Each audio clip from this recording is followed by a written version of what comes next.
और इस पर ज्यादा जानकारी लेंगे हमारे सहयोगी विनोद शर्मा के साथ हमारे साथ जुड़ चुके हैं। विनोद, प्रवासी भारतीय सम्मेलन बड़ा आयोजन, ये सिर्फ प्रदेश के लिए काफी बड़ा बल्कि राज्य के लिए और साथ ही साथ हमारे देश के लिए भी बड़ा आयोजन है। इससे आने वाले समय में काफी ज्यादा उपलब्धियां हासिल होंगी। लेकिन जिस तरह से इंदौर ने बाखूबी मेजबानी की है अपने प्रवासी दोस्तों की, भाइयों की, प्रधानमंत्री नरेंद्र मोदी ने जबरदस्त तारीफ की है इंदौर की।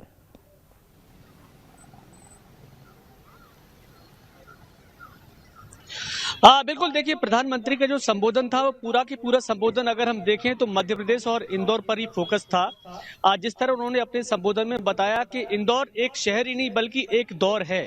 इंदौर की अपार संभावनाएं उन्होंने बताई, क्योंकि ये शहर अपने दौर से तेज गति से चलता है, यानी तेज गति से चलते हुए भी ये अपनी उन पुरानी ऐतिहासिक विरासत को बचाए रखे हुए है। कहीं ना कहीं जो पूरे प्रवासी प्रतिनिधि आज इंदौर में हैं, उनको ये जाहिर किया है प्रधानमंत्री जी ने कि अगर मध्य प्रदेश में कारोबार करना है तो वैसे तो पूरा प्रदेश और पूरे भारत के दरवाजे खुले हैं लोगों के लिए, लेकिन इंदौर प्रदेश का एक अच्छा शहर है जहां वातावरण भी अनुकूल है और जहां अपार संभावना उन्होंने दर्शाई। पूरे भारत के साथ साथ देखिए उन्होंने परिदृश्य उज्जैन को भी फोकस किया और उन्होंने ये भी कहा कि महाकाल कॉरिडोर में अभी कुछ दिन पहले एक बड़ा लोकार्पण हुआ, उसको भी उन्होंने बताया। यानी भारत भूमि आने वाले समय में किस तरह विदेशियों के लिए, जो खासकर ऐसे लोग जो भारत के मूल रूप से रहने वाले हैं और अलग अलग देशों में अपने कारोबार कर रहे हैं, व्यापार कर रहे हैं, वो अगर भारत में अपना भविष्य देखते हैं तो यहाँ अपार संभावनाएं नजर आती हैं। प्रधानमंत्री का संबोधन कह सकते हैं कि एक बहुत संतुलित संबोधन था जो लोगों को आकर्षित कर रहा है कि मध्य प्रदेश में इंदौर के अलावा और कहीं संभावना है तो वहां भी वो अपने कारोबार, अपने भविष्य की संभावनाएं तलाश सकते हैं। उन्होंने स्पष्ट कर दिया है कि जो भी लोग बाहर रह रहे हैं, दुनिया में रह रहे हैं, उनके लिए भारत में जबरदस्त स्किल है, जबरदस्त भविष्य है। युवाओं की एक बड़ी पीढ़ी उन्हें कारोबार में सहयोग करने के लिए मिल सकती है। जिस तरह से उन्होंने अपने संबोधन में इंदौर से शुरुआत की, जिस तरह से उन्होंने उज्जैन का नाम लिया और उज्जैन इंदौर के साथ साथ उन्होंने मध्य प्रदेश को भारत का हृदय स्थल बताया, तो इसके मायने ये हैं कि आप देश में कहीं भी चले जाइए, लेकिन मध्य प्रदेश की अपनी एक अलग पहचान है और यहाँ अगर आप भविष्य तलाशते हैं, संभावनाएं तलाशते हैं तो देश में कहीं भी जा सकते हैं, क्योंकि ये न केवल प्राकृतिक रूप से बल्कि हम ये कहें कि सैद्धांतिक और भौगोलिक दृष्टि से भी एक अच्छा शहर है, अच्छा प्रदेश है। तो एक संदेश देने की कोशिश की है प्रधानमंत्री जी ने और अपने संदेश में उन्होंने हर उस व्यक्ति का ध्यान रखा है जो इस प्रवासी मंडल में प्रधानमंत्री जी को सुन रहा है, जो इस प्रवासी दिवस के दिन प्रधानमंत्री जी के साथ सम्मिलित हुआ है। दो राष्ट्रों के राष्ट्रपति भी आज इस कार्यक्रम में शामिल हुए हैं, उनको भी उन्होंने सुना और उनसे अपनी बात भी कही है। तो कहीं ना कहीं देखिए एक अपार संभावनाएं न केवल मध्य प्रदेश सरकार ने तलाशी हैं बल्कि खुद प्रधानमंत्री ने आज इस सम्मेलन का प्रतिनिधित्व किया है। तो इसके मायने ये हैं कि देश गंभीर है कि मध्य प्रदेश अपनी ऊंचाइयों तक पहुंचे और भारत यानी देश मध्य प्रदेश को पूरी तरह से इसमें सपोर्ट करने के लिए तैयार है। तो एक सार्थक सम्मेलन है। आगे देखते हैं, प्रधानमंत्री जी की अभी मीटिंग है, 1 to 1 है और इन तमाम लोगों के साथ उनका लंच है। क्या कुछ और चर्चा होती है, मुख्यमंत्री से जब बाद में बात होगी तो वो इसके बारे में विस्तार से प्रेस को बता सकते हैं। बिल्कुल विनोद, क्योंकि अभी देखिए उनके संबोधन के साथ ही, प्रधानमंत्री नरेंद्र मोदी के संबोधन के साथ ही एक सत्र खत्म हो चुका है, अब दूसरा सत्र चलना है। लंच के बाद दूसरा सत्र की शुरुआत होगी। दूसरा सत्र कितना ज्यादा खास रहने वाला है, क्या कुछ होने वाला है उस दूसरे सत्र में?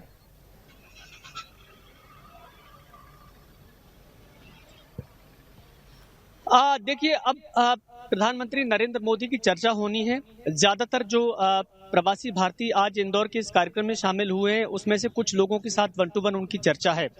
लंच के साथ साथ चर्चा होगी और उसके बाद एक प्रदर्शनी का उनको उद्घाटन भी करना है। इसके बाद प्रधानमंत्री यहां से रवाना हो जाएंगे। वैसे तो 2 बजे का उनका कार्यक्रम इंदौर से रवाना होने का था, लेकिन ये कार्यक्रम लगभग 1.5 घंटे की देरी से शुरू हुआ था।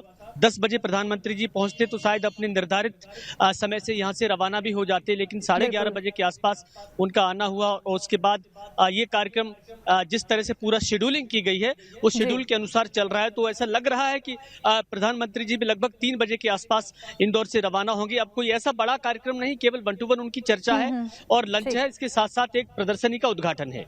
बिल्कुल, अब वन टू वन चर्चा है, प्रदर्शनी का उद्घाटन है, इसी के साथ ही अब दूसरे सत्र की समाप्ति का भी समय आ जाएगा थोड़ी ही देर में। हमारे साथ मिथिलेश जुड़ चुके हैं, मिथिलेश की ओर रुख करना चाहूंगी। मिथिलेश, आपने पल पल की तस्वीरें दिखाई, काफी ज्यादा उत्साहित थे जब प्रवासी वहां पर पहुंच रहे थे, रजिस्ट्रेशन करवा रहे थे। अब किस तरह का माहौल देखने को मिल रहा है, क्योंकि प्रधानमंत्री नरेंद्र मोदी से मिल चुके हैं, उन्हें सुन चुके हैं? देखिए, सबसे पहले मैं शुरुआत करूंगा कि प्रधानमंत्री नरेंद्र मोदी एनआरआई को संबोधित कर चुके हैं और क्या कुछ खास रहा मैं बताना आपको चाहूँगा। जब उन्होंने अपना उद्बोधन शुरू किया तो सबसे पहले उन्होंने कहा कि अपनों के बीच और अपनों से बात करके और अपने ही देश में बात करने का महत्व ही अलग हो जाता है।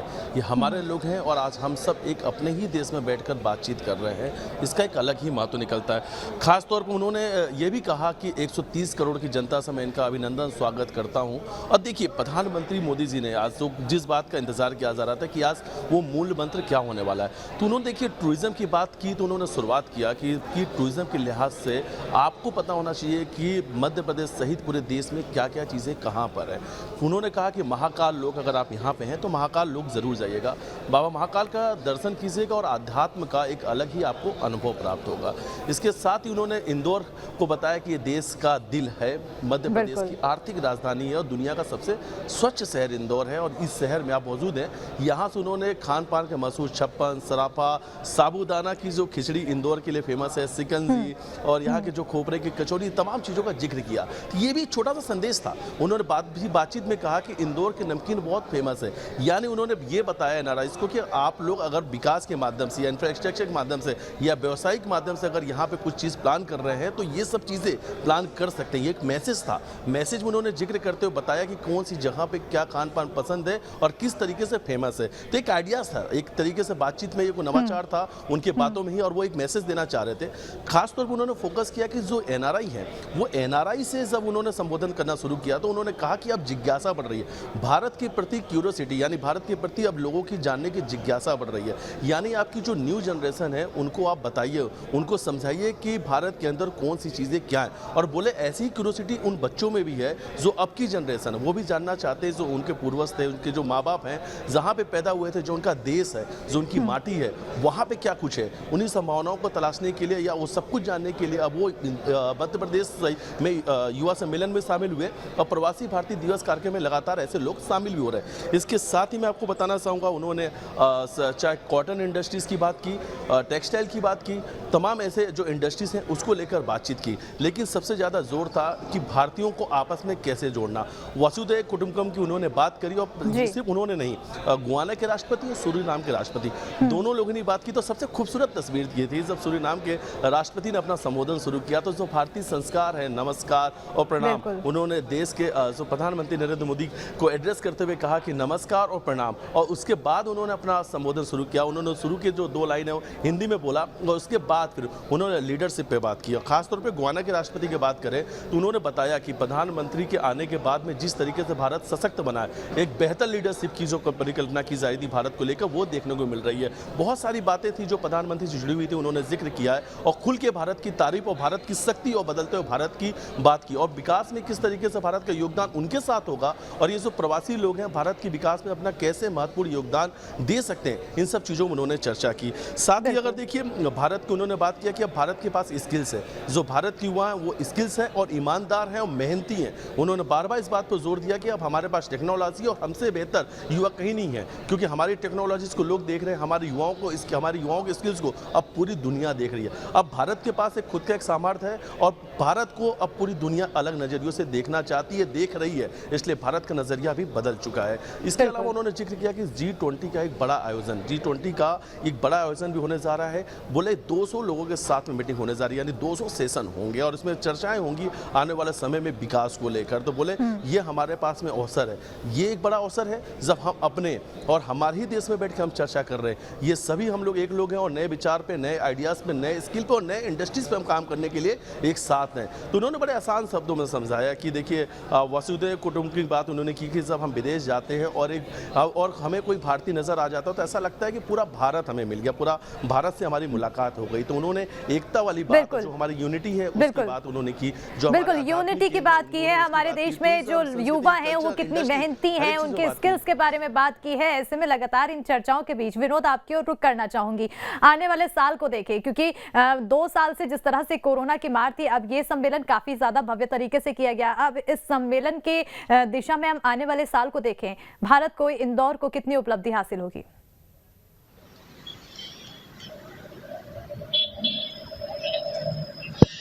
देखिए, प्रधानमंत्री ने अपने संबोधन में ये बात कही कि 4 साल बाद प्रवासी भारतीयों का एक बड़ा कार्यक्रम हो रहा है।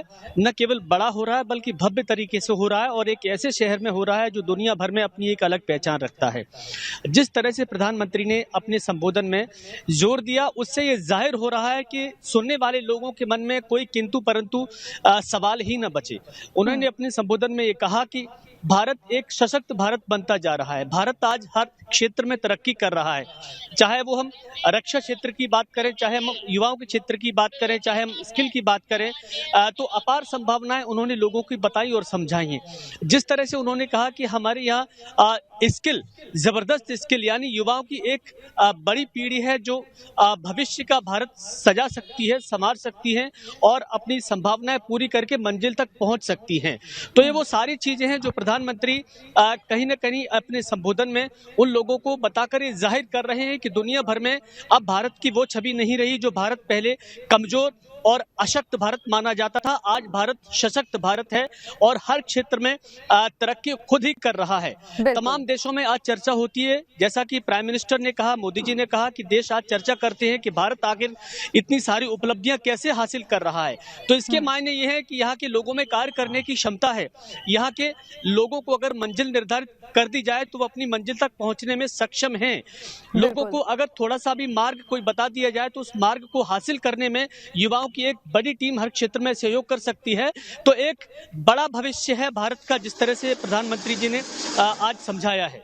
बिल्कुल, ये कहीं ना कहीं बड़ा भविष्य है और प्रधानमंत्री ने इस भविष्य को बखूबी समझाया है। मिथिलेश और विनोद बने रहिएगा, आपसे चर्चा आगे भी जारी रहेगी। यहाँ रुकेंगे फिलहाल बहुत छोटे से ब्रेक के लिए, जल्द हाजिर होंगे।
ब्रेक के बाद एक बार फिर आप सभी का स्वागत है। प्रवासी भारतीय सम्मेलन का आज दूसरा दिन है और प्रधानमंत्री नरेंद्र मोदी के संबोधन के साथ ही अब तक का सम्मेलन सकारात्मक रहा है। हमारे सहयोगी लगातार पल पल की अपडेट्स दे रहे हैं। मिथिलेश हमारे साथ जुड़े हुए हैं, विनोद शर्मा हमारे साथ जुड़े हुए हैं।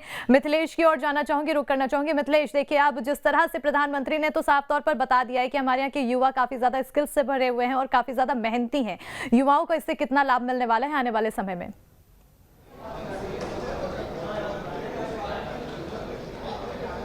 देखिए, अगर युवाओं की बात की जाए तो युवाओं को लेकर इस वक्त जो नई टेक्नोलॉजी है, मेन एक्चुअली में जो नए विधा की बात करते हैं, नए तकनीक की बात करते हैं, नए तरीक़ों की बात करते हैं, वो सब कुछ बातें आज प्रधानमंत्री के मूल मंत्र में थी।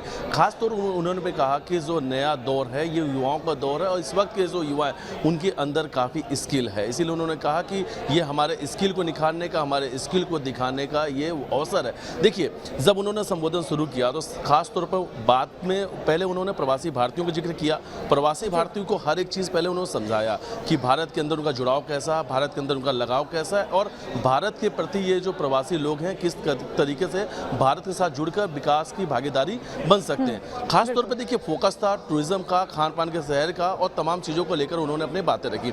लेकिन जब यूथ की बात आती है, जब युवाओं की बात आती है तो उन्होंने युवाओं के साथ में नए दौर को यानी नए टेक्नोलॉजी को भी जोड़ा। उन्होंने कहा कि जब आज हमारे भारत के जो युवा हैं उनकी जो स्किल है उसको पूरी दुनिया देख रही है। आज हमारे जो युवा हैं पूरे मल्टीनेशनल बड़ी कंपनियों के लिए यानी हम कह सकते हैं दुनिया के जो टॉप कंपनीज है उसमें आज हमारे युवा काम कर रहे हैं और बेहतर काम कर रहे हैं। और आज इसी वजह से आज हमारे युवाओं की एक अलग पहचान से बनी। आज हमारी जो स्किल है पूरी दुनिया में टॉप पे, हमारी अर्थव्यवस्था जो है वो टॉप 5 पर है। और उन्होंने बार बार जोड़ दिया कि जो प्रवासी युवा हैं, अब प्रवासी युवाओं को हमारे भारत से जोड़ने का काम प्रवासी लोगों ही करना है कि आपको अपनी जनरेशन को हमारे भारत के बारे में, हमारे बदलते भारत के बारे में, हमारे नए टेक्नोलॉजीज के बारे में, चाहे वो हमारे IT हब में काम कर रहे हैं, चाहे हम ऑटो एक्सपो में काम कर रहे हैं, चाहे हम कॉटन इंडस्ट्रीज़ में काम कर रहे हैं, तमाम जो हमारी इंडस्ट्रीज़ अलग अलग है उन सब इंडस्ट्रीज़ के बारे में आपको बताना होगा। सिर्फ ये नहीं, फ्रीडम फाइटर के बारे में भी हमारे जो प्रवासी भारतीय लोग का स्वतंत्रता संग्राम या स्वतंत्रता सेनानी जो लोग थे उनके जो स्ट्रगल है वो चीज़ के बारे में भी आपको डिटेल जानकारी देनी होगी। तब उनका भारत के प्रति लगाव या भारत के प्रति जो जुड़ाव है और बढ़ेगा। इसलिए उन्होंने कहा था कि कल मैं एक जीवंत शहर में जा रहा हूँ और मैं उत्सुक हूँ इन NRI से मुलाकात करने के लिए, क्योंकि एक जीवंत शहर है, बहुत कुछ सिखाएगा यहाँ से और आप अपने साथ लेके जाएंगे। और साथ साथ उन्होंने कहा था कि वैश्विक स्तर पे जिन्होंने अपनी छाप बनाई है, जिन्होंने अपनी पहचान बनाई है, ऐसे लोगों से मैं मुलाकात करने जा रहा हूँ। और जब आज इनकी वो बातचीत कर रहे थे तो उन्होंने कहा कि जिनका स्ट्रगल था, जो वैश्विक स्तर पर अपनी पहचान बना चुके हैं, उनकी प्रॉपर एक डॉक्यूमेंट्री होनी चाहिए, लाइब्रेरी होनी चाहिए उनकी, यहाँ तक कि विदेशों से लेके भारत में भी उनके बारे में लोगों को पता होना चाहिए कि जब वो यहाँ से गए थे अकेले थे, लेकिन आज विश्व स्तर पर वो अपनी पहचान बनाने में कामयाब हो चुके हैं। तो बिल्कुल, कहीं ना कहीं प्रवासियों के यहाँ पर काफी ज्यादा जिक्र किया गया और प्रधानमंत्री नरेंद्र मोदी ने साफ तौर पर उनके लिए फोकस भी किया लाइब्रेरी और उनके ऊपर डॉक्यूमेंट्री की बात की गई है। विनोद, अगर प्रवासियों की बात की ही जा रही है तो ये भी जानना जरूरी है कि आखिर प्रवासी कितना ज्यादा आकर्षित हुए हमारे इंदौर से, हमारे मध्य प्रदेश से।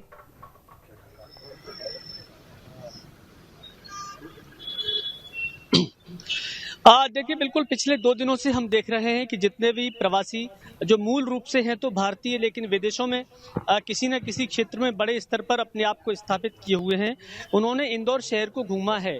उन्होंने इंदौर की वो तमाम लोकेशंस देखी हैं, चाहे वो 56 दुकान का क्षेत्र हो या फिर सराफा बाजार हो या राजबाड़ा हो, तमाम जगह वो घूमने गए हैं। और हर जगह जब हमने उनसे बात की तो उनका यही कहना था कि amazing city, I am surprise here, यानी आश्चर्यचकित हैं वो लोग कि इतना अच्छा, इतना सुंदर शहर और साफ सुथरा, यहाँ उनको काफी आनंद आ रहा है, यहाँ उनको काफी अच्छा भी लग रहा है। तो ये इंदौर के लिए एक बड़ी उपलब्धि है कि जो लोग इंदौर नहीं आए थे या पहली बार आए हैं, ऐसे युवा जिनका जन्म वहीं हुआ, जैसा कि प्रधानमंत्री जी ने खुद अपने संबोधन में कहा कि ऐसे युवाओं को जोड़िए जो लोग भारत की संस्कृति से, जो लोग भारत से ज़्यादा लंबे समय से कटे हुए हैं या नहीं आ पाए हैं, उन लोगों का यहाँ आना जरूरी है। उन लोगों को अपनी मूल रूप से अपनी जड़ें, अपना भारत का भविष्य संवारना और सजाने में अपना कुछ न कुछ योगदान देना चाहिए। ऐसे लोग भी इंदौर आए हुए हैं और बड़ी संख्या युवाओं की भी है। तो ये लोग काफ़ी खुश हैं, न केवल इंदौर को लेके बल्कि जिस तरह से दोनों राष्ट्रों के जो प्रमुख थे वो उज्जैन भी गए, एक तरह से धार्मिक भावनाएं जो विकसित हैं इस पूरे अंचल में महाकाल की वजह से, महाकाल का दर्शन करना अपने आप में एक बहुत बड़ा अवसर माना जाता है। और ये गुयाना के राष्ट्रपति और उन्होंने ये बात कही भी थी कि हमें बहुत सौभाग्य मिला कि हम यहाँ दर्शन करने आए हैं। तो ये पूरा जो अंचल है मालवा क्षेत्र का, ये इंदौर से खास तौर से चारों तरफ से जुड़ा हुआ है और कह सकते हैं इंदौर ही इनकी सबसे बड़ी जड़ें हैं जो इस शहर को विकसित कर रही हैं। तो ऐसे लोगों को काफ़ी खुशी है, न केवल इंदौर से बल्कि जब प्रधानमंत्री जी का संबोधन उन्होंने सुना तो अपनी खुशी मन ही मन जाहिर कर रहे थे। और लगातार तालियों की गड़गड़ाहट इस बात की गवाही दे रही है कि उस हॉल में प्रधानमंत्री का संबोधन देना और लोगों से अपनी बात कहना कहीं ना कहीं उनके मन की बात है जो लोगों को पसंद आई है। और उन लोगों के मन की बात है जो उन्होंने इंदौर में देखी, जो इंदौर में उन्होंने खूबसूरती देखी यहाँ की। तो इसे हम एक बड़ी उपलब्धि कह सकते हैं कि आने वाले समय में ये लोग हो सकता है कुछ न कुछ ऐसा प्लान करें कि वो भारत को लगातार अपने साथ जोड़े रखें। और वो तभी जुड़ बिल्कुल सकता है लगातार अपने साथ जोड़े रखने के लिए। और एक सकारात्मक आज जो सम्मेलन के दूसरा दिन है वो कहीं ना कहीं सकारात्मक तरीके से गुजर रहा है। आधा दिन गुजर चुका है, दूसरा सत्र चलना है जब चर्चा होनी है, 1 to 1 होनी है। अब एक दिन और है, ऐसे में एक दिन और यानी कि तीसरा दिन कितना ज्यादा खास रहेगा जब राष्ट्रपति पहुंचेंगी द्रौपदी मुर्मू। बहुत बहुत शुक्रिया मिथिलेश हमें तमाम जानकारी देने के लिए। विनोद बहुत बहुत शुक्रिया आपका तमाम जानकारी हमें मुहैया कराने के लिए। इसी के साथ हमारे इस खास पेशकश में फिलहाल इतना ही। तमाम खबरों के लिए बने रहिए न्यूज़ स्टेट के साथ।